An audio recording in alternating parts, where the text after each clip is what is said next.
پاکستانی نوجوانوں کو عالمی معیار کی IT تعلیم و تربیت دینا حکومت کی اولین ترجیح ہے۔ اعلیٰ کارکردگی دکھانے والے طلباء میں لیپ ٹاپ تقسیم کیے جا رہے ہیں۔ وزیراعظم شہباز شریف کی عارفہ کریم کے والدین سے گفتگو، کہا عارفہ کریم فاؤنڈیشن کی حکومتی سطح پر ہر ممکن مدد کو یقینی بنایا جائے گا۔ وزیراعظم کا دسمبر میں ریکارڈ تحصیلاتی زر بھیجنے پر سمندر پار پاکستانیوں سے اظہار تشکر۔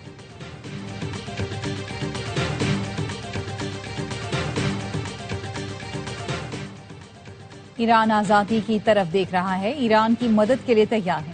امریکی صدر ٹرمپ کا ٹروتھ سوشل پر بیان، کہا ایران نے آزادی کے لیے ایسی تحریک پہلے کبھی نہیں دیکھی۔ ایران کا امریکہ اور اسرائیل پر ہنگاموں کو ہوا دینے کا الزام، صدر پزشکیان نے کہا کہ بیرون ملک سے دہشت گردوں کو ایران لایا گیا، ان دہشت گردوں نے املاک کو نقصان پہنچایا، مساجد کو آگ لگائی۔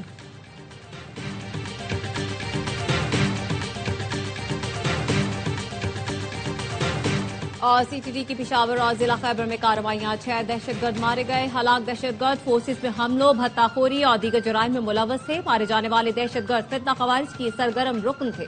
دہشت گردوں کے مفروض ساتھیوں کی تلاش کے لیے آپریشن جاری۔ اسلام آباد میں شادی والے گھر میں گیس لیکیج سے دھماکہ، دلہا دلہن سمیت 8 افراد جان سے گئے، 11 زخمی۔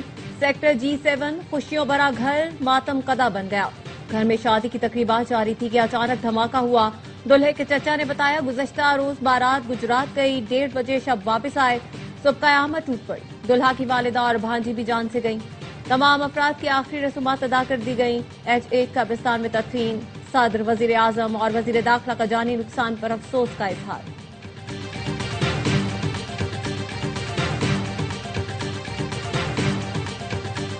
اسلام آباد کے سیکٹر G7 میں دھماکہ بظاہر گیس لیکیج سے ہوا، ابتدائی تحقیقاتی رپورٹ مکمل، زیادہ افراد ملبے تلے دبنے اور جھلسنے سے جاں بحق ہوئے۔ دھماکہ صبح 7:19 پر ہوا۔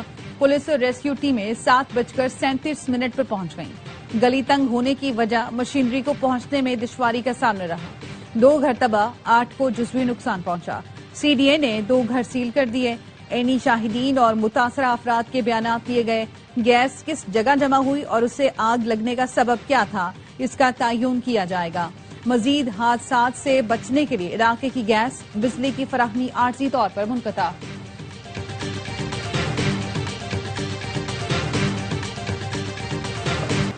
پشاور میں 9 مئی واقعات کی ویڈیوز کی تصدیق مکمل۔ پنجاب فورینسک لیبارٹری نے رپورٹ تیار کر دی، جس کے مطابق 9 مئی واقعات میں سہیل آفریدی، کامران بنگش، تیمور جھگڑا، عرفان سلیم کی موجودگی کی تصدیق ہوئی ہے۔ پنجاب فورینسک لیبارٹری نے پشاور پولیس کی درخواست پر ویڈیوز اور آڈیو کا تجزیہ کیا۔ رپورٹ کے مطابق متعدد ویڈیوز میں کسی قسم کی ایڈیٹنگ کے شواہد نہیں ملے۔ چند ویڈیوز میں لوگو اور ٹیکسٹ کے اضافے کی نشاندہی کی گئی۔ وزیر اطلاعات پنجاب عظمیٰ بخاری کہتی ہیں پنجاب فورینسک لیبارٹری کی رپورٹ میں ثبوت سامنے آ گئے، رپورٹ کسی بھی عدالت میں قابل قبول ہوگی۔ 9 مئی کی منصوبہ بندی ان لوگوں نے خود کی، مراد سعید کے بیانات سامنے ہیں۔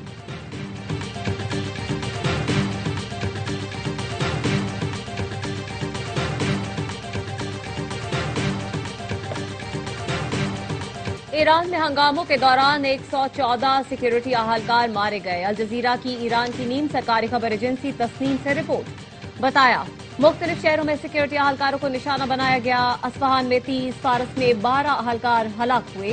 گورنر اصفہان نے سرکاری میڈیا کو بتایا پرتشدد واقعات خارجی شرپسندوں کی سرپرستی میں ہوئے، 2 ماہ کا ایک بچہ بھی جان سے گیا۔ ملک بھر میں متعدد طبی اور امدادی مراکز پر حملے رپورٹ ہوئے۔ ایران میں مہنگائی کے خلاف احتجاج 180 شہروں تک پھیل گیا۔ ملک بھر میں مسلسل تیسرے دن انٹرنیٹ بند، مظاہرین کو بھڑکانے والے 600 موساد ایجنٹوں کی نشاندہی ہو گئی۔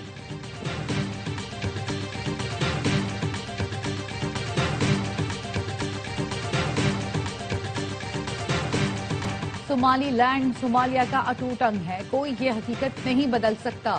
اسرائیل نے صومالیہ کی بین الاقوامی تسلیم شدہ سرحدوں پر براہ راست حملہ کیا۔ پاکستان صومالیہ کی خود مختاری کا احترام اور حمایت کرتا ہے۔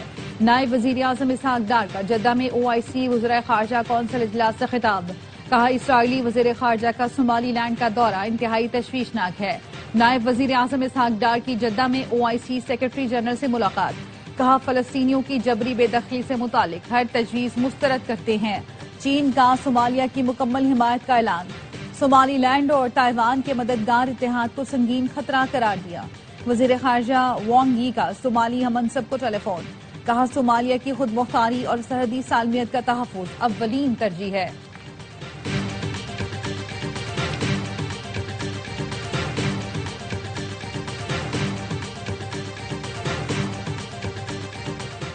نائب وزیر اعظم اسحاق ڈار کی جدہ میں اہم ملاقاتیں۔ سعودی نائب وزیر خارجہ سے پاک سعودی عرب اسٹریٹجک شراکت داری مزید مضبوط بنانے پر تبادلہ خیال۔ مصری وزیر خارجہ سے دو طرفہ تعلقات اور غزہ کی صورتحال پر گفتگو۔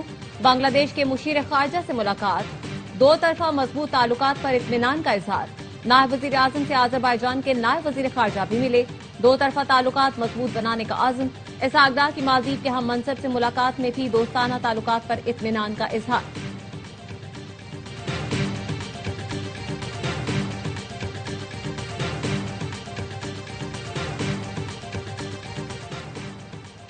کراچی میں پی ٹی آئی کا جلسہ، باغ جناح میں سیکیورٹی کے سخت انتظامات۔ پی ٹی آئی کارکنان کے پتھراؤ سے دو پولیس اہلکار زخمی، مشتعل افراد نے ٹی وی چینلز کی گاڑیوں کو بھی نقصان پہنچایا۔ وزیر اعلیٰ خیبر پختونخوا سہیل آفریدی کہتے ہیں باغ جناح پہنچ رہے ہیں، آج جلسہ ہر صورت کریں گے۔ سندھ کے عوام نے عزت دی، سندھ حکومت نے ٹوپی ازرق کی لاج نہیں رکھی۔ Chairman P T I barrister Gohar کہتے ہیں وزیر اعلیٰ خیبر پختونخوا کے دورہ سندھ کا آج آخری دن ہے، سندھ حکومت بدمزگی پیدا نہ کرے۔ سلمان اکرم راجہ نے کہا کراچی میں جلسے کے لیے پہنچنے والوں پر ظلم ڈھایا گیا، کارکنان کو گرفتار کیا گیا، لوگ اپنے اوپر ہونے والے ظلم پر زیادہ عرصہ خاموش نہیں بیٹھیں گے۔ حلیم عادل شیخ نے کہا مزار قائد کے پبلک گیٹ پر جلسہ کرنے سے کوئی راستہ نہیں رکتا۔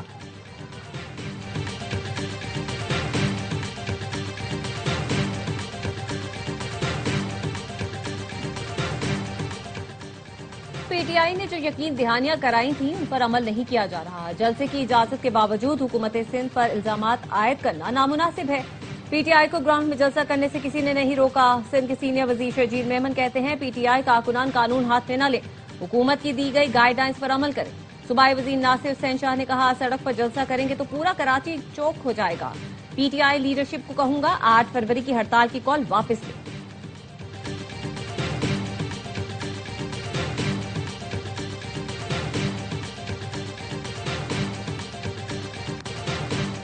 کراچی کے مختلف علاقوں میں ٹریفک جیم سے شہری پریشان، نمائش چورنگی خداداد کالونی کے اطراف ٹریفک جیم، سولجر بازار گارڈن کے اطراف گاڑیوں کی قطاریں، شارع فیصل میٹروپول ٹریک پر ٹریفک کا ہجوم، نیشنل اسٹیڈیم سے لاقت آباد ٹریک پر ٹریفک کی روانی سست روی کا شکار رہی، سائٹ ایریا اور حبیب چورنگی کے اطراف بھی ٹریفک کا ازدحام، مسکن چورنگی گلشن اقبال سے سوراب گوٹ جانے والے ٹریک پر ٹریفک کا دباؤ رہا، federal be area north Karachi U P موڑ سے ناگن چورنگی جانے والے ٹریک پر گاڑیوں کی قطاریں لگ گئیں، سپر ہائی وے سوراب گوٹ آنے والے ٹریک پر ٹریفک جیم سے گھر جانے والوں کو پریشانی کا سامنا رہا۔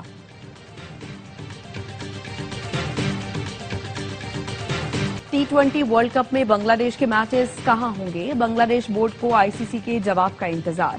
بی سی بی کے صدر امین الاسلام کا کہنا ہے آئی سی سی کا اب تک جواب نہیں آیا، تمام ثبوت اور ضروری دستاویزات شیئر کرتے ہوئے اپنے تحفظات کے حوالے سے آئی سی سی کو آگاہ کر دیا۔ ہمارے موقف میں کوئی تبدیلی نہیں، ہمیں حکومت کی ہدایت کے مطابق چلنا ہے۔ میچز شری لنکا منتقل نہ ہونے پر کیا کریں گے، اس حوالے سے ابھی تبصرہ نہیں کر سکتا۔ پیر یا منگل تک آئی سی سی کی طرف سے اس حوالے سے جواب آئے گا۔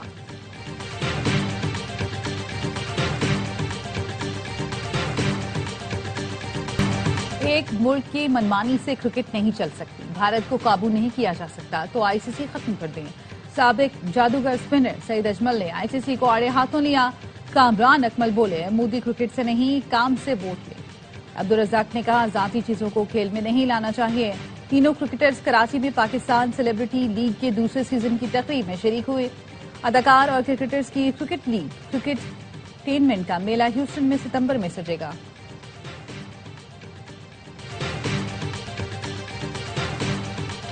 ایسل کی 2 نئی ٹیموں کی کامیاب نیلامی، پی سی بی کا ملتان سلطانز کو بھی فروخت کرنے کا فیصلہ۔ C E O P S L Salman Naseer کہتے ہیں پی سی بی نئے سیزن سے پہلے ملتان سلطانز کو فروخت کرنے پر کام کر رہا ہے۔ ذرائع کے مطابق ملتان سلطانز کے لیے جلد ٹینڈر جاری ہوگا، ڈرافٹ کے وینیو اور تاریخ کا باضابطہ اعلان جلد کیا جائے گا۔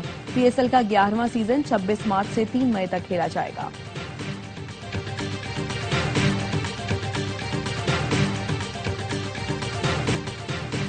پاکستان نیوی فلوٹیلا کا سلطنت عمان کا دورہ، پاک بحریہ کے مشن کمانڈر اور دیگر کمانڈنگ آفیسرز کی عمان کی نیول قیادت سے ملاقاتیں۔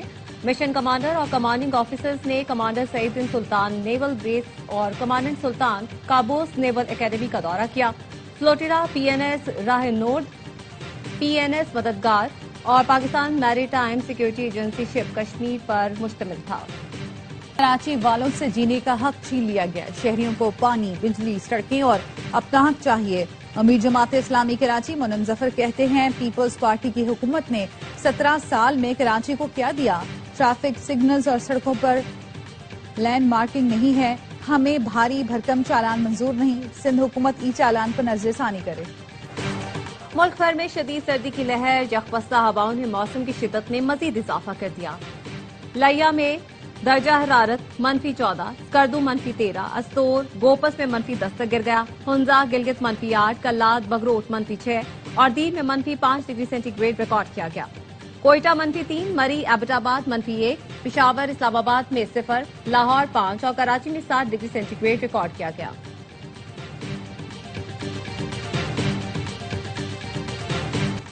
امریکی شہر منیاپولس میں امیگریشن اہلکار کی فائرنگ سے خاتون کی ہلاکت کے بعد مختلف شہروں میں احتجاج۔ واشنگٹن، بوسٹن، لاس اینجلس اور منیسوٹا میں ہزاروں افراد نے احتجاج کیا۔ مظاہرین نے تارکین وطن کے ساتھ اظہار یکجہتی کرتے ہوئے ٹرمپ کی پالیسیوں پر کڑی تنقید کی۔ امریکی امیگریشن افسران کے خلاف نعرے بازی بھی کی۔ کانگریس ویمن الہان عمر نے بھی شرکت کی، کارروائیوں کو غیر قانونی قرار دیا۔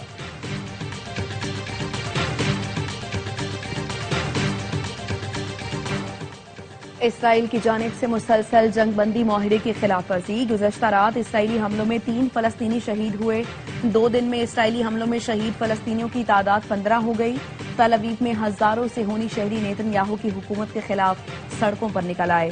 مظاہرین نے حکومت کی تبدیلی اور 7 اکتوبر کے واقعات پر آزاد تحقیقاتی کمیشن کے قیام کا مطالبہ کیا۔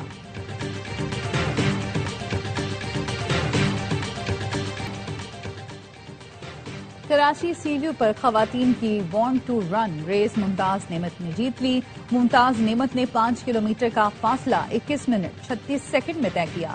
نتاشا حسن نے دوسری، ماہنور فاطمہ نے تیسری پوزیشن حاصل کی۔